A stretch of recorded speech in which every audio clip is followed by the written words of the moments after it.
Hello there, guys. We're just gonna continue this week with the rest of the features in the how to manipulate geometry inside ZBrush. So if you want to, what we're gonna do next now is just masking, pretty much. Masking is a term used in ZBrush for pretty much disable part of the geometry for you to perform any operation like sculpting, moving it, painting. So you can actually create a mask or create like selections where whatever you are doing now, either sculpting, moving, scaling, rotating, you're not gonna do it in this piece of geometry that just mask out or just disable. So that's what we're gonna cover today, and we're gonna go through as well a little bit about how to manipulate the aspects. Okay, so and then how to create mask and how to actually create polygroup from mask. All that. So we're gonna do is go into the light box again. I'm just gonna double click on this guy, which is the one we've been using. It's simple, it's clean. So masking. Okay, so masking is if you want to mask things out, you can actually paint the mask, and the easy way to do it is you press Control and hold. You can see that we're going into the mask pen mode. So mask pen, and you can see that because it's a painting sort of brush, you have the ability to actually change the stroke, and you can actually have this curve selection. That's very interesting. So here you have as well, you see, because it's case sensitive, so when you press Control Shift, it gives you different brushes. When you press Control, it gives you as well different brushes. When you have anything selected, then you have access to all the brushes, okay, which is the sculpting brushes. So again, press Control and hold, and then now we are in the masking brushes mode, okay. And here you go, you can mask by circle, you can mask by curve, and you can actually mask paint, which is painted the mask, and then you can create a mask glass. So I think these two are the most used, okay. And you can as well change the stroke here as well. You can turn it into a curve, you can turn it into a spray, you can turn it into a drag rectangular. You can actually add an alpha as well. So if you press Control and click and hold, okay, and you click, you can see you start seeing that the geometry is changing color. And it's not really changing color, the geometry is the same. You can see it's here the same. It's just that now it's masking out this, and it's telling you visually that, hey, whatever is grayed out, it means that you will not be able to manipulate. Okay, so if by proving, I can say, well, let's say that I'm sculpting something. I say, well, I'm going to, this brushes, what it does is, if I reduce the size of the brush, what you can do here, guys, you can just press the square bracket in the keyboard, up and down, just like Photoshop, it's the same square bracket shortcut. You can square bracket, left square bracket goes down, and right square bracket make the brush bigger. I got it already in a preset in my graphic tablet, so I can just scroll down, up and down very easy like this. So if I check on, I'm gonna take a different brush. This brush, what it does is this. Okay, and this brush build this up. Okay, if I want to build this up, I can keep going. If I press harder, then I will have more. It's pressure sensitive because I'm using a tablet. Okay, so it will inflict more into the actual sculpting process. So if I do this, and then if I continue to this, look what happened when I reach this edge. You see, even if what I'm doing here, I will not be able to do anything. It's because I just maxed out that portion. So I can do anything around it, but I cannot do anything inside, you can see. So I can create some sort of like a goggles in there just to put them in on top of the character if I want to. I'm gonna go back to the original. So again, I can paint the mask. Now, when you're painting the mask, it's always going to be resolution dependent. So if I zoom in here and I click, you can press Control and paint. You can see that the edges of the mask, they are quite jagged or alias, is because it's taking consideration that we only have 106,000 polygons. Okay, you can see here that it's sort of blend between the two. So if I have 6 million polygons, then this would be way smoother. And I can prove it to you. I'm just going to temporarily here go and subdivide this to about 1.6 million. Okay. So, and again, well, this is a good example because I have this masked out. Then I subdivide it, and it says, hey, subdivide everything but what I have already masked out. Okay. So let me undo that. Okay, and again, I'm just going to subdivide it. Now I have 400,000, now I have 1.7, now I have 6 million. Now when I paint my mask, press Control, click, you can see that my mask is way smoother. It's just like a Photoshop file. If you have a Photoshop file that is 512 by 512 and you paint something, it's quite pixelated. If you have an image that is 8K, I don't know, 8196 by 8196, then when you paint, you will have smoother edges and all that because you have more pixels to work with. The same principle here. You can see that this here, it will allows you to create a transition. And obviously, the control here, it has this free stroke. You can, if you put something that has a alpha that has a harder edge. I don't know. I think I never normally don't do this, but let's see if it works. So if I do that, you can see you can see now that this edge is harder because I have a control click. You see this, the alpha here is harder, and I can change here to drag rectangular. You can see I got this, and this fall off is controlled by this. So if I don't have fall off, then if I do that again, you can see I have a perfect circle. Okay, all this work together just like a normal brush. Control, I do this because the fall off is near the edge. If I go a fall off that is very soft like this, you can see, look at the distance between the outer rim and the inner rim. It's quite a long distance. So when I do this, oops, if I do this, you can see now where is this, because I've been drag rectangular. Oh, I see. Pick up another good point, because I changed the focal shift. Here I'm actually changing the focal shift when I'm just doing the brush. But if I press Control and hold, you can see that I have a different setting.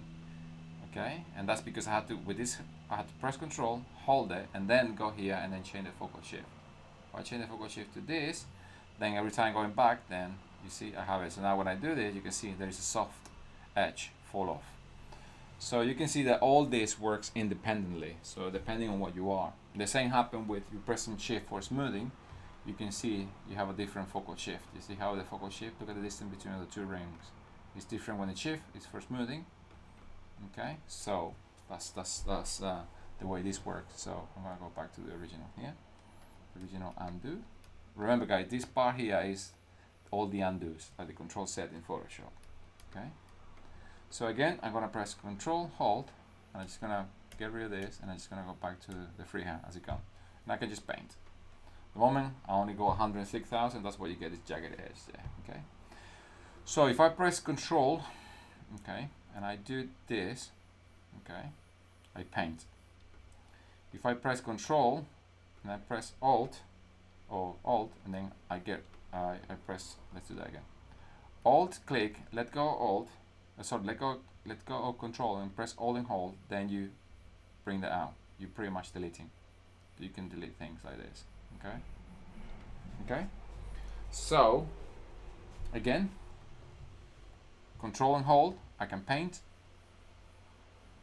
Okay, I want to take it out, press Control, click, and then let go of the control and press Alt and hold, and then I can paint with Alt and hold, holding Alt like this, I can paint, and then I pretty much deleting. Same principle, if something's supposed to add, you press Alt, that's the opposite. Okay, and again, if you go press Control, let's get rid of the perspective, Control and hold, I can say, well, I'm gonna try, I think let's have the curve and see what it does. Yeah, the curve does this. Okay, just like the other ones, you press Control and you got that, and you can create a mask selection with a straight line. And again, the same principle, look at the dark line, is whatever is above that line, dark line above, is going to be dark or mask. If I do it the other way, then everything is going to be masked on this side. You see that depending on how you draw it, then it will work.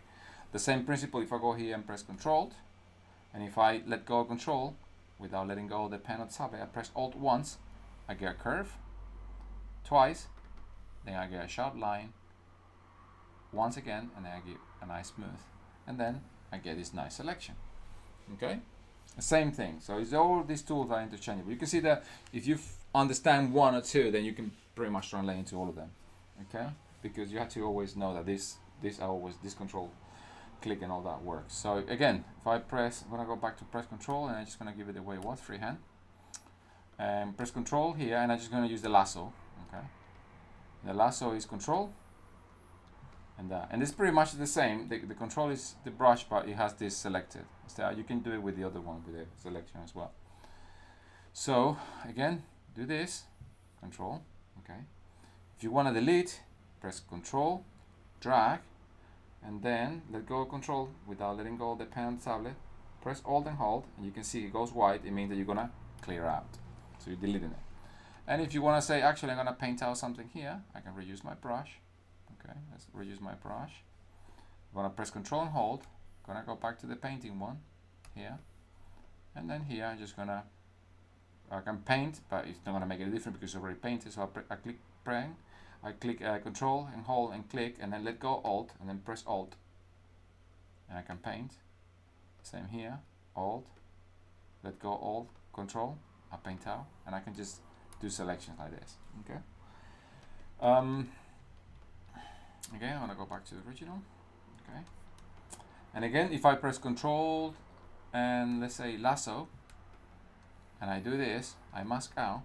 Again, the same as we did before with the Control Shift. If I press Control and click, invert the mask. If I press Control, click and drag, pretty much clear the mask. Okay, the same as before with the Control Shift. If you press Control Shift and click, it will invert the selection. Whatever is hidden, it's gonna show. Whatever is shown, it's gonna be hidden. And if you click and drag, then pretty much swap thing. Okay, so it's the same principle. Again, let's do it again. So press Control Shift here. I'm just gonna show this. If I press Control Shift and click, I show everything. Control Shift, click and drag, I invert that. The same with the masking. Okay, again, let's go back to this. Control, I'm just gonna click Control, I do the selection. I wanna do the invert the mask, I press Control, click. I wanna clear the mask, Control, click and drag. As long as you're clicking and drag outside the model, it works, okay? So and that's pretty much, again, it works interchangeably to all the tools. Okay, so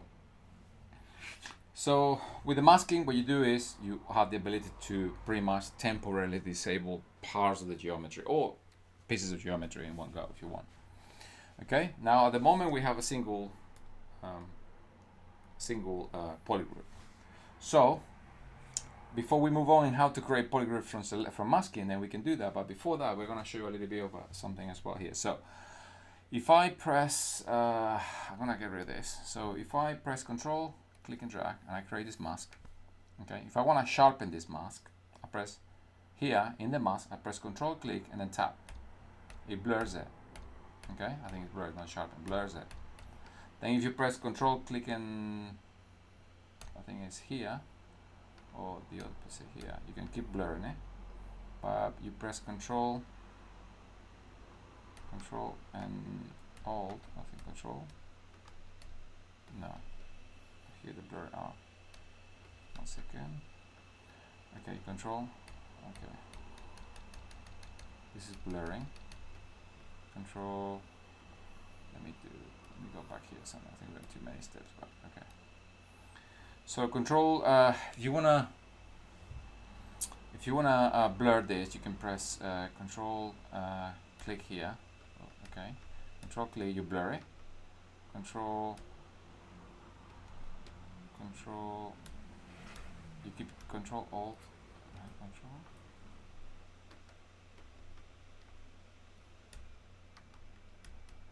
How to sharpen it anyway? I can't remember how to do the sharpening. I completely forgot, guys. But you can sharpen things. If you don't remember this, you can go into masking and you can clear the mask, you can invert the mask, you can blur the mask, and you can sharpen the mask. So you can see this one will sharpen the mask. I can't remember what's the. I'm gonna find out and I'll let you know in the next part because it's doing my heading now. So again, you got blur mask. You can blur it from here. You can sharpen it. You can grow the mask, which is grows into pixel in that direction. You can shrink it, and you can sharpen it. So you have the ability to do that. And again, it's always going to be dependent on the amount of polygons you have. At the moment, 106,000 doesn't do the cut for that. But you can view the mask here. You can even if you have this unselected, you still will have a mask. You can do this is just for showing it. So you can do if I'm doing something here, you can see that it's work. Okay, even if I in masking I don't show it, it's still there. It's just that it's not showing, and I think I recommend that you have that on so you can know where you are. Okay, and again, you can clear the mask by pressing Control, click, and drag. control click and drag like this, you clear it, control click and just tap, you invert it. Okay, just the same as control shift. So I'm just gonna control shift and click. I know I'm gonna let you know, guys, how to sharpen the mask later on. I completely forgot. I know that. But I know that by clicking that you saw, you can blur it. But then there is another way to sharpen as well with a shortcut, but I can't remember. But I will find out for you guys. No worry. Okay, so you can see that this is pretty much works all interchangeably. So masking pretty much what it does is will allow you to temporarily disable part of the geometry. Okay. Again, you can create polygroups from masking. So you press Control Shift and you can just select this. Okay, or just do this. Okay, and if you go into let's show them geometry so you can see when it happens. If you go here into polygroups, you can say group from mask and you click this button, and now when you clear the mask, control shift control click and drag, you can see it's very subtle, the color. Let's do that another color, group mask, until you have a different color. There you go, green.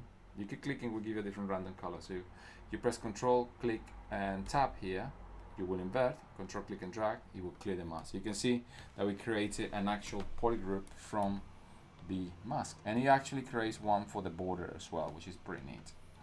So I'm gonna press F for framing, and you can see that I created a polygroup from there. You can see, but it's always going to be quite depending on the resolution. You can see here that the actual edge of this is very jagged. So if you want to create something more accurate, then you can use the Control Shift click and clipping, and you can create a I think Control Shift and one of these ones, slice, or the crease curve, or one of the, or the trim. I think the trim curve or the slice curve creates an actual cleaner line. But it's not symmetry. It's nothing work with symmetry. You have to do the symmetry later on. And obviously, all these things are normally used at the initial part of the development of your character, and not at the end, because it's going to damage. No, it's going to destroy your geometry a little bit. But there are ways to sort of bypass that. But for now, this is how you create this. You can see now that once I create this, and if I press Control Shift, and I'm in selection mode, I can click here. You can see, I can show that. I can click and drag to invert it. I can click here. You can see now I have access to the individual edges, and if I want to show the back, I can say on display property and click double. You can see, so I have now Control Shift, click and drag. You can see hit everything. That one, okay. And one more thing I'm going to show you is, before we go, is I'm going to press Control Shift, click here, and now because these two pieces of geometry are there, floating in the air in this case, everything else is there but it's hidden. These two are essentially, in terms of geometry, they're all part of the same geometry, but in terms of polygroup, they can be actually studied as individual polygroup because they're not connected to one another physically. So if you, that's when the button called octogroups, it will it will check, hey, these two things are not connected, then I'm gonna give them a different color, one each at a time. So if I have this one, I click group visible, it will give me a same color for all of them. You can see all of them will have the same color. But if I create auto group, you can see that I will have a different color every time, and I will have more control because I will be able to press Control Shift click on an individual line and hide it. So if I press Control Shift click, you see now they have a color. The same with these two guys. These two chunks here, they have the same color. If I press Control Shift click, I can say group visible, it will give me the same color. We don't want that. Group auto group, it will give me a different color because it will understand these two elements are not together in terms of polygroups, but they are together in terms of geometry. It's just for you for selecting it. So you press Control Shift click and everything come back in. Now when I click on this one, Control Shift, I can actually individually hide one at a time, you see? Because now this one doesn't have the same color as this. Okay, and then I can actually click on the blue and just hide the blue, and I can actually work on the blue if I want, or hide the blue. So this is just practice, guys. It takes a little bit of time to get used to the UI and all that, but it works. So again, if I want to get rid of all these polygroups again, all I have to say is group visible or polygroup, because at the moment they're all showing. You can see I got rid of all the polygroup, and it's saying it's going to give me a different color every time I click. It's going to give me a color every time I click. So it's just for you to select geometry. Polygroups, you're not breaking the geometry essentially at this stage. You're just allowing you to have a better way to select geometry. Okay, I think that's it for now, guys. We're nearly 20 minutes, or just over 20 minutes.